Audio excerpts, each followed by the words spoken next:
आज हम पढ़ेंगे घात और घातांक के बारे में। कक्षा 7 प्रश्नावली है 15.1।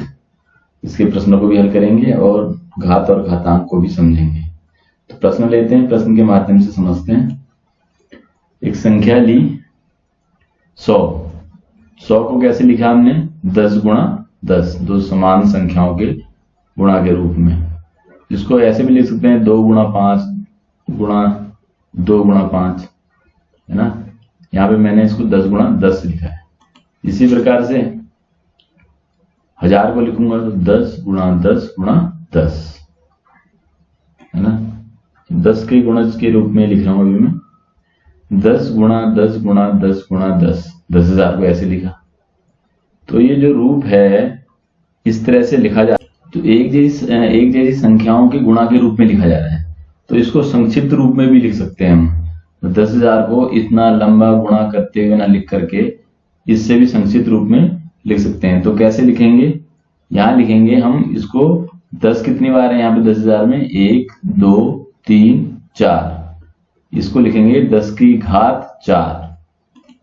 कैसे जरा देखो, 10,000 बराबर हो गया 10 की घात 4। यहां जो 10 है उसे आधार कहते हैं और 4 जो है वो घातांक। तो जो ऊपर 10 के ऊपर एक संख्या लिखी है थोड़ा छोटा, उससे बोलते हैं घातांक, और जो नीचे है वो है आधार। तो आधार का घातांक कितना है, उतनी बार आधार की गुणा करके हम मूल संख्या प्राप्त कर सकते हैं। यहां पे घात कितनी है? 4। घात या घातांक, ये आप इसको बोलते हैं वैसे घातांक, लेकिन जब पढ़ेंगे तो हम पढ़ेंगे 10 की घात 4 या 10 के ऊपर घात 4, है ना। 10 to the power 4 अंग्रेजी में ऐसे बोलेंगे। तो यहाँ 10 की घात 4, तो 10 जो है वो आधार है, बेस है, और एक्सपोनेंट जो है वो कितना है? 4। घातांक है 4। तो घातांक को देख करके हम आधार की उतनी बार गुणा करके मूल संख्या प्राप्त कर सकते हैं। तो जैसे यहाँ पे 10 की घात 4 था, तो 10 को 4 बार गुणा कर लें तो हमारे पास 10,000 आ जाएगा। तो इसको 10 की घात 4 या 10 के ऊपर घात 4 पढ़ा जाता है। तो इसको इस तरह से लिखना कहलाता है घातांकीय रूप, है ना। इस तरह से घात के रूप में संख्या को लिखना घातांकीय रूप, तो ये कहलाता है घातांकीय रूप। तो कोई भी संख्या अगर घातांक के रूप में लिखी हुई है तो हम उसको, जैसे ये लिखी हुई है, हम उसका आधार और उसका घातांक दोनों ज्ञात कर सकते हैं। तो इस प्रकार से हम संख्याओं को घातांक के रूप में लिखेंगे और घातांक के रूप की संख्याओं को उनकी मूल संख्या में बदलेंगे। तो एक प्रश्न लेते हैं। एग्जाम्पल लिया, 81 को घातांक के रूप में लिखिए। तो क्या करना होगा? हमको इनके गुणनखंड करना होगा। ये सीखे हुए आपने पहले, तो इनके अभाज्य गुणनखंड करते हैं। तो यहाँ पे कुछ लाइनें खींच लेते हैं, है ना। और ये सबसे पहले यहाँ पे संख्या लिखेंगे। अब 2 का भाग जाएगा नहीं, इसमें 3 से करेंगे, तो 3 से भाग जाएगा 27 बार जाएगा। फिर 27 में फिर 3 से भाग करेंगे, ये 9 आ गया। फिर 3 से भाग करेंगे, ये 3 आ जाएगा। फिर 3 से भाग करेंगे, ये मतलब 81 में आपको 3 से भाग करना है। जो भागफल आया वो यहाँ लिखेंगे, भागफल 27 आया। फिर 27 में फिर 3 से भाग किया, भागफल 9, 9 या 27। और फिर 9 में फिर 3 से भाग किया, 3 आया। 3 में फिर 3 से फिर 1। तो इस तरह से इसके अभाज्य गुणनखंड किए हमने। तो 81 बराबर 3 की 4 बार गुणा करके लिख दिया हमने। तो अब यहाँ पे देख रहे हैं हम कितनी बार गुणा है? 4 बार 3 की। तो हम इसको लिखेंगे 3 की घात 4।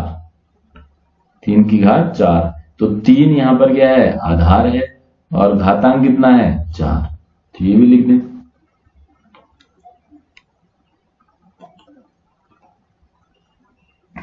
इसी तरह से अगला प्रश्न भी देखते हैं। देखना, 32 को हमने गुणनखंड कर लेंगे अभाज्य, और कितनी बार हुआ है ये? 5 बार। तो इसको कितना लिखेंगे? 2 की घात 5। तो आधार कितना है 2, घातांक कितना हो गया 5। तो यहाँ पे लिखेंगे ऐसे ही, 2 आधार है और 5 घातांक है। अगर कोई संख्या घातांक के रूप में है तो कैसे, फिर हमें किसी संख्या को घातांक के रूप में लिखना है तो उसके अभाज्य गुणनखंड करने होंगे। तो अभाज्य गुणनखंड करेंगे और फिर उसको उनके घातों के रूप में लिख देंगे, जैसे ये किया हमने, इससे पहले प्रश्न किया।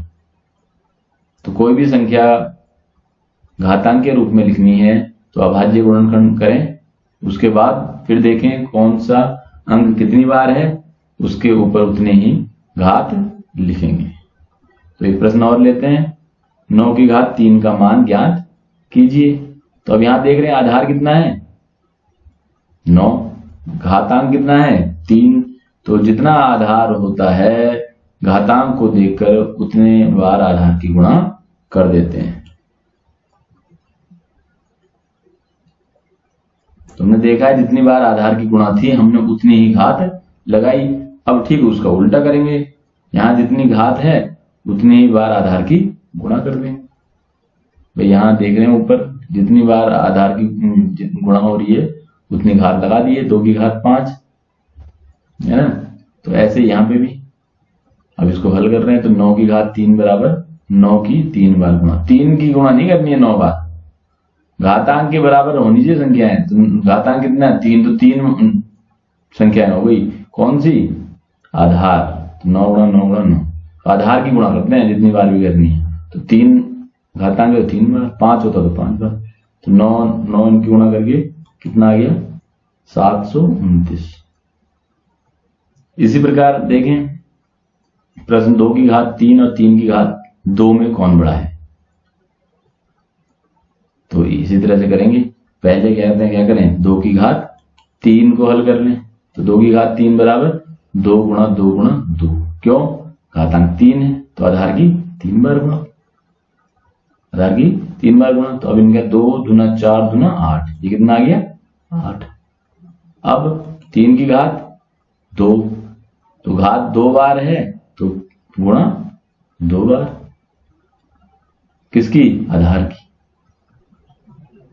है ना। 2 की घात 3, यहां पे आधार की 3 बार गुणा की, यहां 3 की घात 2 तो आधार की 2 बार, क्योंकि घातांक 2 है, घातांक 3 होता तब 3 बार करते। तो अब ये 3 तिया कितना हो गया 9। तो 9 और 8 में कौन सा बड़ा होता है 9, क्योंकि 2 की घात 3 का मान कितना आ गया है 8, 3 की घात 2 का मान कितना आ गया 9। तो 9 जो है वो बड़ा है 8 से। तो 9 किस संख्या का मान आया 3 की घात 2 का। तो इसलिए 3 की घात 2 जो है वो बड़ा हो जाएगा 2 की घात 3 से। तो हर बार हमेशा ये याद रखना है जितनी घातांक है उतनी बार आधार की गुणा, आधार की गुणा, आधार की गुणा कितनी बार घातांक के बराबर। घातांक यहाँ पे कितना है 3 बार आधार, आधार 2 की 3 बार गुणा। यहां पर घातांक 2 है तो आधार की 2 बार गुणा। तो इस तरह से प्रश्नों को करना है। और भी प्रश्न लेते हैं हम, देखें प्रश्न है घातांक के रूप में लिखिए। 2 प्रश्न हैं।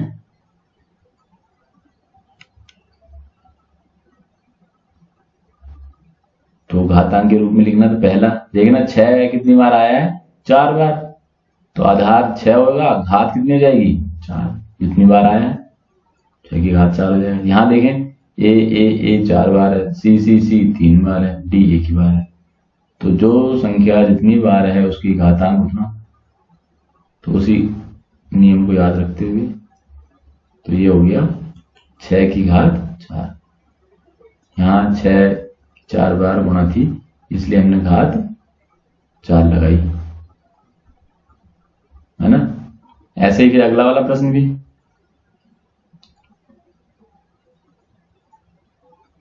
तो यहां पे एक की घात 1 कितनी बार है 4 बार, 4 बार गुणा हो रहा है। तो 1 की घात कितनी हो जाएगी 4 गुणा सी कितनी बार है 3 बार, तो सी की घात 3 हो जाएगी। डी 1 ही बार है तो ऐसे ही रहेगा। तो देखें जरा 1 की घात 4 गुणा सी की घात 2 गुणा डी, ऐसे ही रहेगा। और प्रश्न देखें, 2 की घात 8 व 8 की घात 2 में कौन बड़ा है। फिर उसी तरह का प्रश्न आ गया। देखो तो घात को देख करके देखो, यहां पर कंफ्यूज नहीं होना है। तो 2 की घात 8 है तो घातांक कितना है 8, तो 8 बार गुणा करनी है 2 की, समझ रहे हैं। और यहाँ पे 8 की घात 2 है तो घातांक कितना है 2, तो 2 बार गुणा करनी है किसकी, आधार 8 की। तो देखो हल करते हैं। 2 की घात 8 बराबर 2 गुणा 2 गुणा 2 गुणा 2 गुणा 2 गुणा 8 बार। अब इनकी गुणा कर देंगे तो 2 दूना 4 दूनी 8 दूनी 16 दूनी 32 दूनी 64 दूनी 128 दूना 256। इनकी गुणा कर लें आप अलग से, तो ये आ गया 256। अब 8 की घात 2, 8 गुणा 8 2 ही बार, क्योंकि घातांक तो 2 ही है, 2 बार गुणा लें। अब 8 8 की गुणा कर दें कितना हो जाएगा 64। तो ऐसे कंफ्यूज नहीं होना, यहाँ 8 की 8 है ये 2 है तो 8 वाला बड़ा होगा 2 छोटा होगा, नहीं, घात भी तो है, घातांक भी तो है। तो अब देख रहे हैं यहाँ 256 जो है 64 से बड़ा है, तो 256 64 से बड़ा है। 256 किसका मान है, 256 है 2 की घात 8 का मान, तो इसलिए 2 की घात 8 8 की घात 2 से बड़ा हो गया। और प्रश्न देखते हैं, निम्न को अभाज्य गुणनखंड की घातों के गुणनफल के रूप में लिखिए। तो देखें 540 और दूसरी संख्या है 1000।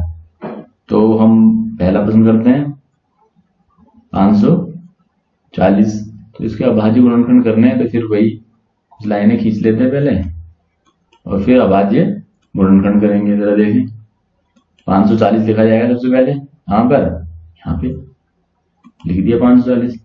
अब इसमें 2 का भाग जा सकता है क्योंकि शून्य इकाई के स्थान पे अपने कक्षा 6 में पढ़ा हुआ है विभाज्यता नियम। तो यहाँ पे पहले 2 से भाग करेंगे, 2 कहाँ लिखेंगे, इसके बगल में, यहाँ पे कर्सर जहाँ पे जा रहा है आपका ये, तो 2 से भाग करेंगे, अलग से भाग करेंगे, जो भी भागफल आएगा वो यहाँ।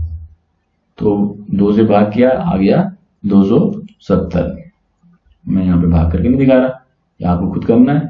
540 में 2 से भाग करेंगे भागफल, फिर 2 से भाग चला जाएगा, फिर यहाँ 2 लिखा, यहाँ भाग करेंगे इसमें, और जो भागफल आएगा वो यहाँ पे 270 के नीचे, तो वो आ गया 135। अब 2 से नहीं जाएगा क्योंकि 0 2 4 6 8 होना चाहिए था, तो अब 3 से करते हैं, 3 से जाएगा क्योंकि 5 या 3 8 1 9 संख्याओं का योग 3 से विभाजित है, तो 3 से भाग करने 45, फिर 3 से करते हैं 15, फिर 3 से करते हैं 5।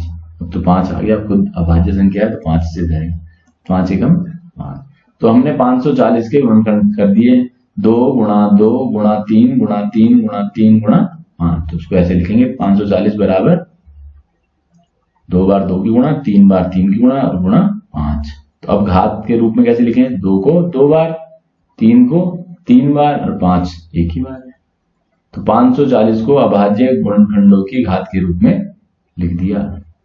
तो ऐसे ही आप 1000 के खुद करेंगे, मैं सीधे यहाँ पे अभाज्य गुणनखंड नहीं कर रहा, सीधे कर रहा हूं। तो जरा देखें, तो 1000 के अभी हमने किए थे 10 गुणा 10 गुणा 10, लेकिन अभाज्य नहीं है वो 10 10, वो क्या होंगे 2 गुणा 5 2 गुणा 5 2 गुणा 5, यानी कि 3 बार 2 आएगा और 3 बार 5 आएगा। आप अलग से करेंगे पहले, फिर लिखेंगे, देखेंगे, चेक भी करेंगे ये ठीक किया है या नहीं। अब देखें 2 कितनी बार है 3 बार, और 5 कितनी बार है 3 बार, तो 2 की घात कितनी हो जाएगी 3, और 5 की घात भी कितनी हो जाएगी 3। तो इस तरह से हमने अभाज्य गुणनखंड करके संख्याओं को घातांक के रूप में लिखा है।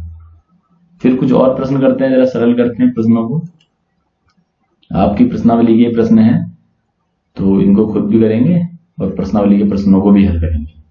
देखें, सरल कीजिए, 2 गुणा 10 की घात 3, 7 की घात 2 गुणा 2 की घात 2 माइनस 3 गुणा माइनस 2 की घात 3। तो पहला प्रश्न हल करते हैं, 2 गुणा 10 की घात 3, तो 10 की घात 3 को 10 बार 3 गुणा करना, 10 को 3 बार गुणा, 2 को तो ऐसे ही रहने दिया मैंने, और 10 की घात 3 में क्या किया है, 3 बार गुणा किया है, क्योंकि घातांक 3 है तो आधार को 3 बार गुणा। अब आप इसको अपने सुविधा से जैसे गुणा करना चाहें कर सकते हैं। 10 धाम 100 धाम 1000 गुणा 2, या 10 दूना 20 और 10 गुणा 10 100, तो 20 गुणा 100, इस तरह से भी। तो मैं यहाँ पे कर रहा हूँ 2 गुणा 1000 हो गया, और 2 गुणा 1000 कितना है, 2000। तो इस तरह से सरल किया है कि मान ज्ञात करेंगे। फिर ऐसे ही अगला, तो 7 की घात 2 था, तो 7 को मैंने क्या किया है, 2 बार गुणा। 2 की घात 2 है, घातांक 2 है, तो आधार को 2 बार गुणा। तो घातांक को देकर आधार वाली संख्या जो होती है उसकी उतनी ही बार गुणा करेंगे। तो आधार यहाँ पे 2 है, तो घातांक को देखा मैंने 2 ही है, तो 2 ही बार गुणा किया है। 7 में भी घातांक 2 है, तो 7 की 2 बार। ऐसा नहीं करना है यहाँ पे कि 2 की आप 7 बार गुणा कर दें, नहीं, आधार जो संख्या है उसकी गुणा होगी। तो अब 7 गुणा 7 कितना हो गया, 49, और 2 गुणा 2 4, फिर इनकी गुणा कर दी, तो ये आ गया 196। इसी प्रकार तीसरा प्रश्न देखें, -3 गुणा -2 की घात 3।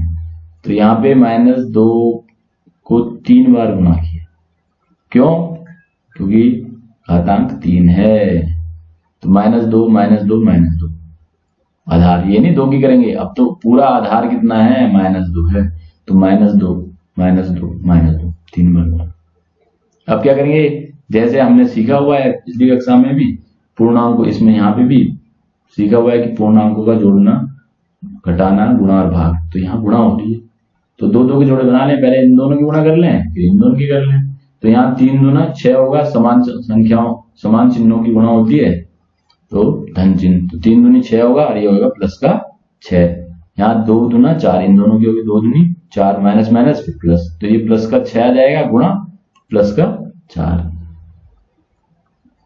समान चिन्हों की गुणा होगी तो प्लस चिन्ह, तो इन दोनों की गुणा करी, इन दोनों की। अब फिर 6 चौक 24, और ये भी प्लस प्लस ही है, तो प्लस ही होगा, समान चिन्हों की गुणा, तो ये आ गया प्लस का 24।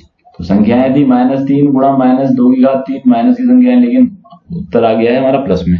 तो ये पूर्णांकों के गुणन नियम याद रहने चाहिए हमको, उनका प्रयोग करके किया है। तो इस तरह से इस प्रश्नावली को करेंगे, सारे प्रश्नों को करना है। इन वीडियो को देखते हुए ठीक से, धन्यवाद।